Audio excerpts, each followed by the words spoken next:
Hello বন্ধুরা, এখন আমি আপনাদেরকে দেখাবো বিকাশ থেকে সরাসরি আপনাদের ব্যাংকে কিভাবে টাকা পাঠাবেন। তো সেই প্রসেসটি এখন আমি আপনাদেরকে দেখিয়ে দেব। তো আমরা অনেকেই আছে অনেকগুলো ব্যাংক অ্যাকাউন্ট করে থাকি, যেমন Pubali bank, Dutch Bangla bank, কৃষি ব্যাংক, ব্র্যাক ব্যাংক, অনেকগুলো ব্যাংক অ্যাকাউন্ট করে থাকি। তো এই অ্যাকাউন্টে আমাদের বিকাশের মাধ্যমে কিন্তু টাকা পাঠিয়ে দিতে পারি। তো কীভাবে পাঠাবো দেখুন। তো আমি প্রথমে চলে যাবো আমাদের বিকাশে। তো আমি চলে আসলাম আমার বিকাশে আসার পর বন্ধুরা এখানে দেওয়া হচ্ছে বিকাশ টু ব্যাংক, এখানে ক্লিক করবো। তো আমি বিকাশ টু ব্যাংক এখানে ক্লিক করলাম। তো ক্লিক করার পর বন্ধুরা দেখুন এখানে লেখা আছে ব্যাংক অ্যাকাউন্ট। তো এখানে ব্যাংক অ্যাকাউন্টে ক্লিক করে দিতে হবে। তো আমি ব্যাংক অ্যাকাউন্টে ক্লিক করে দিলাম। তো ক্লিক করে দেওয়ার পর বন্ধুরা দেখুন অনেকগুলো ব্যাংক এখানে কিন্তু শো করছে। তো আপনারা যেই ব্যাংকে টাকা পাঠাতে চান, যেই অ্যাকাউন্ট করা আছে, তো সেই ব্যাংকটি এখানে সিলেক্ট করে নেবেন। তো উপরে আমরা যদি দেখি তাহলে দেখতে পাচ্ছি যে ব্যাংকের নাম লিখুন। তো এখানে ব্যাংকের নাম লিখুন। তো যদি সোনালী ব্যাংক করে থাকেন তাহলে সোনালী ব্যাংকের উপরে ক্লিক করে দিবেন। যদি পূবালী ব্যাংক পিএলসি করে থাকেন তাহলে পূবালী ব্যাংকে ক্লিক করে নেবেন। যেমন আমি পূবালী ব্যাংক পিএলসি খুলেছি এবং ব্যাংক অ্যাকাউন্ট করেছি। তো এটির উপরে ক্লিক করলাম। ক্লিক করার পর বন্ধু এখানে দেখুন ব্যাংক অ্যাকাউন্ট যোগ করুন। তো এখানে এরো অপশনতে ক্লিক করবো, এরো অপশনে ক্লিক করে দিলাম। দেওয়ার পর বন্ধুরা এটা যদি আমার নিজের অ্যাকাউন্ট থাকে, আপনার নিজের অ্যাকাউন্ট থাকে তাহলে আমার অ্যাকাউন্ট এখানে ক্লিক করবেন। আর যদি অন্য অ্যাকাউন্ট থাকে তাহলে ওই অন্য অ্যাকাউন্টের উপরে ক্লিক করবেন। তো আমার অন্য অ্যাকাউন্ট এখানে ক্লিক করে দিলাম। ক্লিক করে দেওয়ার পর বন্ধুরা এখানে এই যে দেখুন এখানে দেওয়া আছে অ্যাকাউন্ট নাম্বার। তো আপনাদের অ্যাকাউন্ট নাম্বারটি দিয়ে দেবেন। তো এই অ্যাকাউন্ট নাম্বারটি কোথায় পাবেন? তো বন্ধুরা যখন আপনারা ব্যাংক অ্যাকাউন্ট করেছেন তখন কিন্তু আপনাদের হাতে একটি কাগজ দিয়েছে।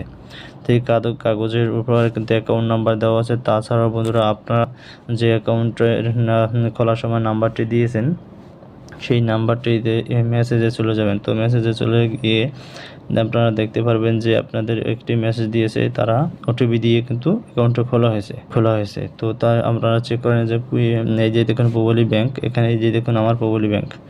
তো এখানে দেখুন বন্ধুরা এই যে আমাদের ওটিপি,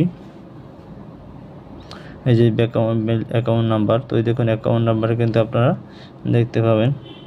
এই যে দেখুন please call collect your chequebook, এই যে চেকবুক ফর্ম কালাইয়া বন্ধুর। যেহেতু দেখুন বন্ধুরা এখানে একটি ব্যাংক অ্যাকাউন্ট নাম্বার।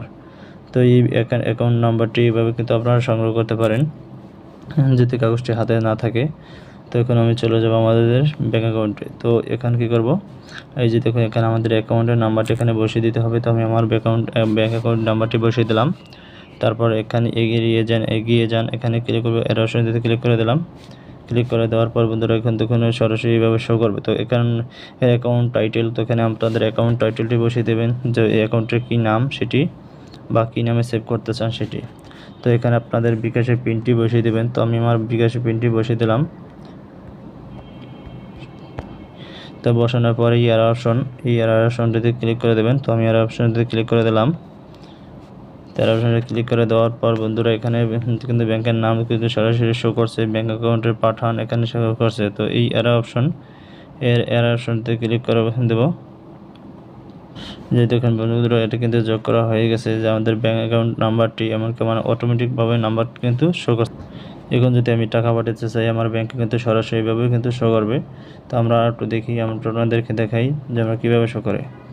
তো আমি চলে আসলাম, এই যে দেখুন আমি বিকাশ টু ব্যাংক এখানে চলে আসলাম। তো এটি কিন্তু আমাদের সামনে শো করছে, আপনাদের ভিন্নভাবে কিন্তু এটি অ্যাকাউন্ট নাম্বার শো করছে। দেখুন সবার উপরে কিন্তু সেভ করে রাখা ব্যাংক, যেমন এই যে উপরের ব্যাংকটি, এই যে দেখুন আপনারা যদি বাদ দিতে চান তাহলে বাদ দিন এখানে ক্লিক করতে পারেন। আর যদি টাকা বাড়তে চান তাহলে এটির উপরে ক্লিক করবেন। এই যে ক্লিক করে দিলাম। তাহলে আর টাকা বাড়তে চাইলে যেমন আমার 1000 টাকা আছে, আমি 1000 টাকা পাঠিয়ে দিলাম, সিম্পলিভাবে আপনাদেরকে দেখে দিলাম। এই যে তারপর এর অপশনতে ক্লিক করে দেবেন। তো আপনাদের চার্জ কাটছে কয় টাকা, 12 টাকা 50 পয়সা। তো 12 টাকা 50 পয়সা কিন্তু টাকা কাটবে। যেমন আপনাদের পিনকোডটা এখন বসিয়ে দেবেন। যেমন আমার পিনকোডটা আমি বসিয়ে দিলাম। তারপর এর অপশনটিতে ক্লিক করে দেবো। ক্লিক করে দেওয়ার পর আমি ট্যাপ করে ধরে রাখবো। তো এই যে দেখুন বন্ধুরা এটি কিন্তু আমাদের ব্যাংকে কিন্তু টাকাটি পৌঁছে গেছে। তো এই যে দেখুন আমাদের মেসেজে দেখি, এই যে পূবালী ব্যাংক লিমিটেড, দেখুন আমাদের ব্যাংকে কিন্তু টাকাটি পৌঁছে গেছে। এমনকি এখানেও শো করছে এই যে আপনি এই যে জমা হয়েছে 1000 টাকা। এই দেন দেখুন একটা 33 মিনিট, একটা 33 মিনিট। তো but 1000 has been correct your Pubali bank bKash to এত নাম্বার। তো এটি কিন্তু আমাদের ব্যাংকে কিন্তু অটোমেটিকভাবে শো করছে। তো এভাবে কিন্তু আমরা বিকাশ থেকে সরাসরি ব্যাংকে টাকা পাঠাতে পারি।